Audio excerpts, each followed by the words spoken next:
Hello dear students, welcome back to my channel physics SPC. Newton law of motion का एक अच्छा question. A body of mass 4m is lying in xy plane at rest. It suddenly explode into three pieces. Two pieces each of mass m move perpendicular to each other with equal speed v. The total kinetic energy generated due to the explosion is। और ये चार choice दे रखे हैं। तो पहले इसका एक diagram बनाते हैं कि एक बॉडी है जिसका मास 4m है। तो देखो हमारे पास एक ये बॉडी है जिसका मास 4m है और ये रेस्ट में है। ये किसमें है? आपकी रेस्ट में। फिर क्या करा आगे? और it suddenly explode into three pieces. Two pieces each of mass है। टू पीसेस हैं लेकिन ईच का मास m है। Are move perpendicular to each other with equal speed. ठीक है, तो जैसा कह रहा है वैसे कर लेते हैं कि इसके थ्री पीस में ये आपका डिवाइड हुआ। एक पीस का मास तो m है और स्पीड भी v है। ये दूसरा जो पीस है उसका भी मास m है और स्पीड v है। और ये दोनों पीस एक दूसरे के म्यूचुअली परपेंडिकुलर दे रखे हैं और दोनों की स्पीड बराबर है। तीसरा जो फ्रेगमेंट है वो किधर मूव करके गया इसमें नहीं बताया। तो लेट कर लेते हैं कि तीसरा फ्रेगमेंट आपका इधर गया है और इसका 4m मास है, तो 2m तो ये हो गया, तो 2m इसका मास बचा।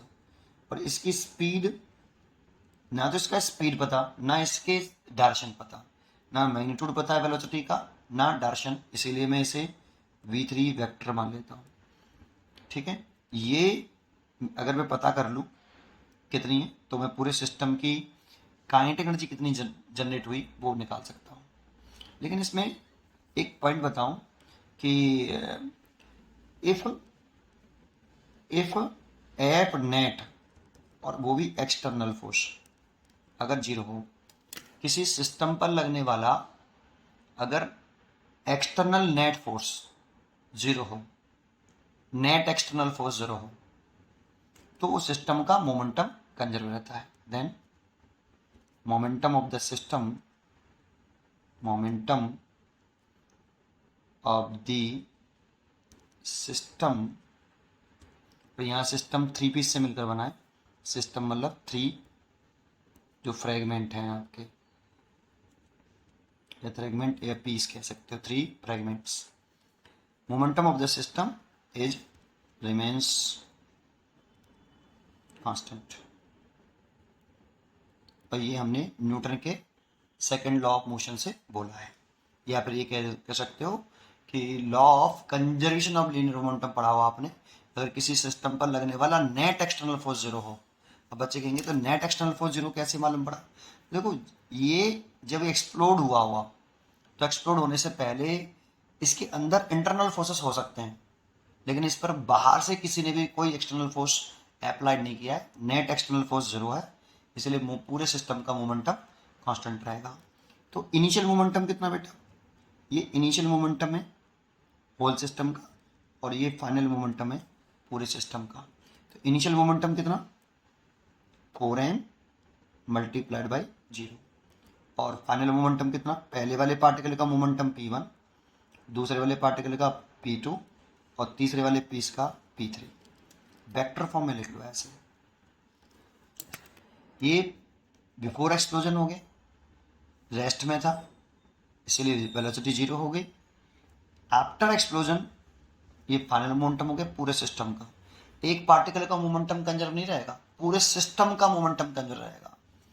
ठीक है, अब इसको मैं दो तरीके से कर सकता हूँ। पहला मेथड मैं आपको यहाँ पे बता रहा हूँ आगे, फिर दूसरा मेथड मैं आपको इसी में नेक्स्ट बताऊंगा। सुनिए, पहले फर्स्ट मेथड को देखते हैं। तो इसको कैसे करें? इसको तो ये तो जीरो हो गया। p1 vector plus p2 vector plus p3 vector. p3 vector को इस साइड में ले आइए तो माइनस के p3 वेक्टर। इसको ऐसे लिख दीजिए p1 vector plus p2 vector. मान लो इसका जो मोमेंटम है इसको देखो डायग्राम बना सकता हूँ मैं दोबारा से कि ये पहला वाला पार्टिकल जो है वो इधर की तरफ जा रहा है, तो उसका मोमेंटम जो है मैंने आपको दिखा दिया इधर की तरफ p1 वेक्टर। ये दूसरा वाला पार्टिकल इधर जा रहा है उसका मोमेंटम मैंने शो कर दिया इधर की तरफ p2 वेक्टर, यानी तो p1 वेक्टर की डायरेक्शन वही होगी जो वेलोसिटी की है, इस वेलोसिटी की है, इसमें इस वेलोसिटी की डायरेक्शन उधर है तो मोमेंटम की डायरेक्शन भी उधर होगी, ठीक है। और तीसरा फ्रेगमेंट किधर गया, तो वो मैंने तीसरा फ्रेगमेंट जो है इधर की तरफ कंसिडर कर लिया है, ये तीसरा फ्रेगमेंट है और इसका मोमेंटम p3 वेक्टर है, ठीक है। अब देखो इसमें आप ये देख रहे होंगे तो इसमें आपको ये रिजल्ट दिख रहा होगा r vector equal to a vector plus b vector जैसा, दो वेक्टर के एडिशन का। जब इसका हम मैग्नीट्यूड लिखते हैं, इस वेक्टर का मैग्नीट्यूड लिखते हैं, दैट मीन्स r वेक्टर का मैग्नीट्यूड लिखते हैं, तो इसमें हम ये वाला फॉर्मूला तुम्हें आता होगा कि फर्स्ट वेक्टर के मैग्नीट्यूड का स्क्वायर प्लस सेकंड के वेक्टर का मैग्नीट्यूड का स्क्वायर प्लस 2 फर्स्ट वेक्टर का मैग्नीट्यूड सेकंड वेक्टर का magnitude into cos theta, theta angle between a vector and b vector, angle between a vector and b vector. मैं इसमें ये concept लगा रहा हूँ, ट्राइंगल लॉ ऑफ एडिशन से resultant vector का मैग्नीट्यूड निकाल रहा हूँ। तो देखो इसमें रिजल्टेंट वेक्टर में p3 मान लेता हूँ और p1 प्लस p2, तो इसका मैग्नीट्यूड लिख लूँ माइनस के p3 वेक्टर का मॉडुलस इक्वल टू रूट के अंदर ये दोनों ऐड हो रहे हैं, तो p1 वेक्टर, तो p1 वेक्टर आपका हो गया, जानते हैं p1 प्लस p2 क्या है, p1 वेक्टर और p2 का जो रिजल्टेंट वेक्टर है, मान लो ये इसका रिजल्टेंट वेक्टर है ऐसे, ये रिजल्टेंट वेक्टर हो गया p1 plus p2, p1 vector plus p2 vector.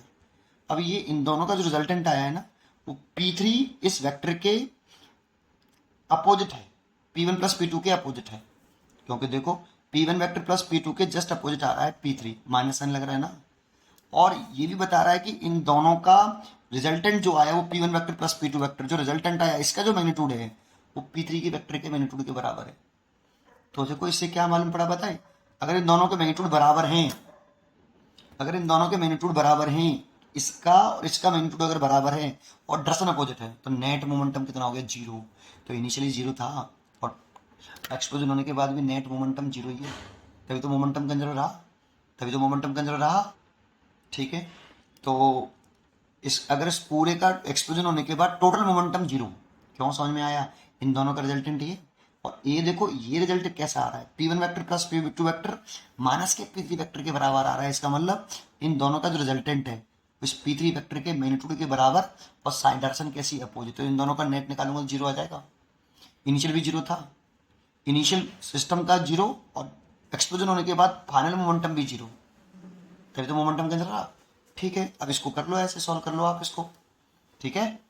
तो वैल्यू पुट कर दीजिए बस आप इसमें, इसको लिखिए इस फॉर्मूले से, p1 का स्क्वायर प्लस p2 का square plus 2p1 p2 cos 90 degree. देखो p1 और p2 के बीच में कितना एंगल है, 90 डिग्री, परपेंडिकुलर थे ना बेटा ये, ठीक है। इसका मैग्नीट्यूड हो गया p3 बराबर, इसको लिखूँ तो रूट के अंदर p1 कितना है आपका, p1 का जो मैग्नीट्यूड है वो कितना है, मैग्नीट्यूड लिखूँ मास इंटू वेलोसिटी, मास इंटू वेलोसिटी, ये मैग्नीट्यूड हो गया। ऐसे इधर p2 वेक्टर का मैग्नीट्यूड कितना है, मास इंटू वेलोसिटी, तो इसको लिख सकते हैं हम m इंटू वी का whole square plus m into V का होल स्क्वायर, और ये तो जीरो हो गया। और देखो p3 का मैग्नीट्यूड लिखना चाहें तो p3 वेक्टर का जो p3 है उसका मैग्नीट्यूड लिखे तो मास 2m है और वेलोसिटी v3 है, मैंने मैग्नीट्यूड ही लिखा है, और इसको भी पुट कर दूँ यहाँ पे, तो 2m v3 बराबर रूट के अंदर 2m v का होल स्क्वायर। इसे सॉल्व करता हूँ नेक्स्ट पेज पर, यहाँ पे करता हूँ तो देखो 2m v3 equal to root 2 और mv, ऐसे देखो m से तो ये m कैंसिल, तो v3 बराबर आ गया, v3 बराबर आ गया root 2 v over 2, that means v over root 2। तो मैंने तीसरे पार्टिकल की वेलोसिटी निकाल ली v अपॉन रूट 2, तो अब मैं काइनेटिक एनर्जी निकाल सकता हूँ, इसीलिए काइनेटिक एनर्जी, जो काइनेटिक एनर्जी जनरेट हुई आपकी total kinetic energy, total kinetic energy generated due to explosion, due to explosion, तो काइनेटिक एनर्जी लिखें तो कितनी, पहले वाले पार्टिकल की कितनी बेटा, पहला वाले पार्टिकल की काइनेटिक लिख रहे हैं तो half M V square first piece की मास इंटू वेलोसिटी, और प्लस दूसरे वाले की मास m है और वेलोसिटी v है इसमें, प्लस तीसरे वाले की मास तो 2m है बेटा, देखो मास 2m है थर्ड वाले पार्टिकल का, लेकिन वेलोसिटी निकल के आई है वो आई है v/√2, v/√2, तो v/√2 का पूरे का होल स्क्वायर। सॉल्व करें तो हाफ और हाफ mv² हो गया, इन दोनों को मैंने जोड़ दिया, इन दोनों को, प्लस 2 से ये 2 कैंसिल हो गए, प्लस mv²/2 और mv² कॉमन ले लेंगे तो ये 3/2 mv²। इतनी काइनेटिक एनर्जी आई टोटल, ये टोटल काइनेटिक एनर्जी आ गई आपकी, काइनेटिक एनर्जी टोटल पूरे सिस्टम की ये। उम्मीद करता हूँ आपको ये समझ में आया होगा।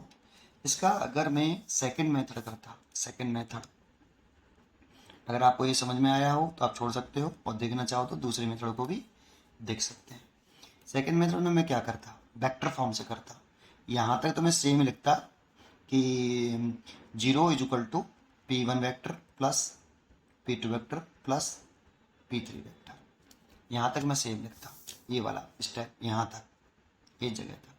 इसके बाद मैं क्या करता, देखो मैं p1 वेक्टर को वेक्टर फॉर्म में लिखना चाहूँ तो देखो p1 वेक्टर मैंने इधर की तरफ माना है और p2 वेक्टर मैंने आपका इधर की तरफ माना है। मैंने कंसिडर कर लिया कि मान लो ये आपका x एक्सिस में मैंने कंसिडर किया और ये मैंने y एक्सिस में कंसिडर किया। तो इसको अगर मैं वेक्टर फॉर्म में लिखना चाहूँ p1 वेक्टर = p1i के फर्स्ट वेक्टर, इस वेक्टर का मैग्नीट्यूड और मल्टीप्लाइड बाय यूनिट वेक्टर। मैंने यूनिट वेक्टर का फॉर्मूला लगाया है, क्योंकि यहाँ पर जब भी लिखें तो इन दोनों की डायरेक्शन कैसी होनी चाहिए, सेम होनी चाहिए। आप ऐसा यूनिट वेक्टर लिखिए डायरेक्शन कैसी हो, सेम। ऐसे ही p2 वेक्टर को अगर मैं वेक्टर फॉर्म में लिखें तो p2 वेक्टर कितना आएगा, p2 j cap, p2 magnitude है बेटा, और p3 वेक्टर की तो डायरेक्शन ही नहीं मालूम है, हमें जो p3 वेक्टर है इसकी डायरेक्शन नहीं मालूम, तो ये p3 वेक्टर है और इसकी वेलोसिटी मैंने v3 वेक्टर मानी है। तो लिखते हैं इसको, तो 0 लिख लिया, p1 वेक्टर की जगह पे लिख सकता हूँ p1 i cap, p2 vector भी लिख सकता हूँ p2 j कैप, और इसको मैं वेक्टर फॉर्म में लिख लेता हूँ मास इंटू, इसका मास 2m है, सॉरी इसका मास 2m है, 2m इंटू v3 वेक्टर का स्क्वायर। भाई p3 वेक्टर अगर लिखना चाहें तो p3 वेक्टर को मैंने मोमेंटम का फॉर्मूला लगा दिया, मास इंटू वेलोसिटी। देखो ये मास तो स्केलर है, वेलोसिटी इज वेक्टर क्वांटिटी। अब वेलोसिटी की डायरेक्शन ही नहीं मालूम हमें, तो उसमें वेलोसिटी को हम वेक्टर फॉर्म में आई के टर्म में नहीं ला सकते, ठीक है। तो भाई अब क्या करें, अब बस केवल सॉल्व कर लो। कैसे, इसको इन दोनों को इधर ले आओ, तो 2mv3 तो वेक्टर ऐसे ही वेक्टर लगा हुआ, ध्यान रखना, = p1 का मैग्नीट्यूड कितना था, तो देखो हमने p1 वेक्टर का मैग्नीट्यूड यहाँ पे निकाला था, p1 वेक्टर का मैग्नीट्यूड mv था और p2 वेक्टर का मैग्नीट्यूड mv था। तीसरे वेक्टर का जो मैग्नीट्यूड था वो 2mv3 था, लेकिन मैंने उसे वेक्टर फॉर्म में लिख रखा है, तो p1 वेक्टर फॉर्म में कर रहे हैं बेटा हम सब पूरा, देखो ठीक है। तो इसको लिखेंगे तो क्या लिख सकते हैं, p1 की जगह पे mvi cap plus mvj cap, sorry minus लगा लें बेटा, माइनस, क्योंकि आप इसको इधर ले आए और इसको भी इधर ले आए, ऐसे लिख सकते हैं। अब क्या करें, m से तो m कैंसिल हो गया देखो, तो इसे लिख सकते हैं 2v3 वेक्टर = m से m काट दिया, ये माइनस के vi कैप और माइनस का vj कैप, इसका मॉडुलस ले लो आप, या पहले 2 को नीचे ले आओ, v3 vector = -v/2 i cap and minus के v/2 j कैप, और v3 वेक्टर का आप मॉडुलस ले लो, तो रूट के अंदर लिखते हैं, i कैप के साथ जो है उसका होल स्क्वायर कर देते हैं, प्लस i के साथ j कैप के साथ जो है उसका भी होल स्क्वायर कर देते हैं विद साइन। तो यहाँ पे कितना आएगा आपका, ये v²/4 प्लस v²/4, तो ये कितना हो गया रूट के अंदर 2v²/4। देखो 2 से 2 कट गया, बाहर निकालूंगा तो v√2। तो देखो ये जो वेलोसिटी है v3, ये v√2 ही आ गई, देखो v3 की वेलोसिटी v√2 आ गई। फिर आगे का क्वेश्चन तो सेम करना है, total energy of generated due to the explosion निकालना है, ये सेम टू सेम ऐसी कैसी करना है। उम्मीद करता हूँ कि आपको ये सेकंड मेथड भी समझ में आया होगा। है कुछ नहीं इसमें, बस वेक्टर फॉर्म का थोड़ा सा कंसेप्ट है, वो आना चाहिए, ठीक है। पढ़ते रहिए और खुश रहिए, थैंक यू।